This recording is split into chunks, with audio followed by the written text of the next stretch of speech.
3 जुलाई से शुरू हो रही अमरनाथ यात्रा के लिए ऑफलाइन रजिस्ट्रेशन शुरू हो चुका है।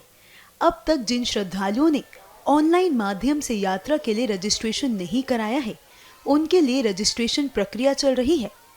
जम्मू में रजिस्ट्रेशन शुरू हुआ और पहले दिन ही बड़ी संख्या में श्रद्धालु रजिस्ट्रेशन केंद्रों पर पहुंच रहे हैं। तस्वीरों में देखा जा सकता है कि किस तरह श्रद्धालु भारी उत्साह के साथ अमरनाथ यात्रा के रजिस्ट्रेशन के लिए जुटे हुए हैं।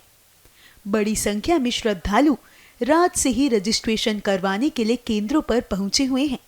शिव भक्त बारिश के बावजूद लंबी कतारों में खड़े होकर अपनी बारी का इंतजार कर रहे हैं। बड़ी संख्या में महिलाएं भी रजिस्ट्रेशन करवाने पहुंची हैं। हम अमरनाथ यात्रा में भोले बाबा की यात्रा में लगे हुए हैं। हम रात को 1 बजे से लगे हुए हैं।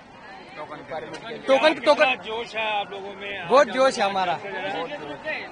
लाइन में बहुत जोश के लिए हम रुके ले। जोश ऐसा है कि हम हर साल आते हैं, फिर भी खड़े हैं। हमारा ये 4थी बार है। क्या मन में कोई डर है? पहलवान नहीं। हम महाराष्ट्र के लोग हैं, तलोदे से आए हुए हैं। हमारे में कोई डर नहीं है। इस बार भक्तों में काफी उत्साह है। जो पहले अटैक हुआ था उसके बाद पब्लिक में और ज्यादा उत्साह है। जो कार्य किया था, मन में कोई डर है? नहीं, कोई डर नहीं है। व्यवस्था भी नंबर 1 की है सरकार की तरफ से। तो आपको कोई ऐसा है कि जो पहलवान अटैक हुआ था उसके बाद लोगों के मन में डर था, जहाँ कुछ ऐसा है? सर, कुछ डर नहीं है। भोले बाबा की कृपा है, सब पर आशीर्वाद है। किसी भी भक्त को कोई भी डर नहीं है और प्रशासन सब साथ है। लोगों को क्या कहेंगे आप? मैं ये कहूँगा ज्यादा से ज्यादा आए, बाबा के दर्शन करें और आशीर्वाद पाएं।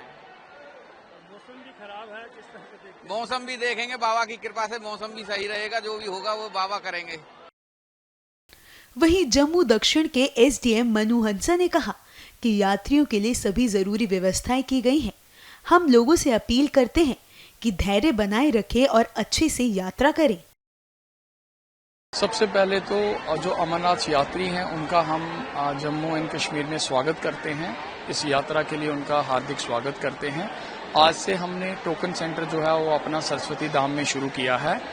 ये एकमात्र जम्मू में एक टोकन सेंटर है। यहाँ से पहलगाम के लिए भी और बाल्टल के लिए भी टोकन्स जो हैं वो बांटे जा रहे हैं।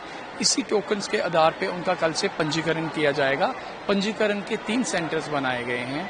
एक वैष्णवी धाम में है, एक पंचायत घर में है और एक महाजन हाल में है। अगर मैं टोकन्स की बात करूं तो 6 जो काउंटर्स हैं वो हमने पहलगाम के लिए बनाए हैं और 6 काउंटर्स हमने बाल्टल के लिए बनाए हैं। तो रोज में कितने टोकन दिए जाएंगे? ये कोटा हमें अमरनाथ श्राइन बोर्ड से रिलीज किया जाता है।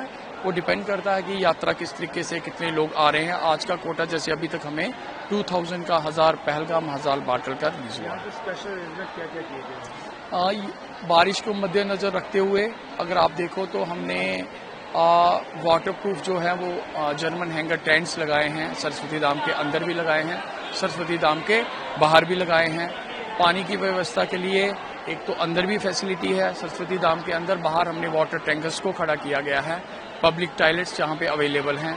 लंगर की भी व्यवस्था अभी थोड़ी देर में यहाँ पे शुरू हो जाएगी। तो इस तरीके से मात्र जितनी भी बेसिक फैसिलिटीज यात्रियों को चाहिए वो सारी व्यवस्था यहाँ पे की गई है।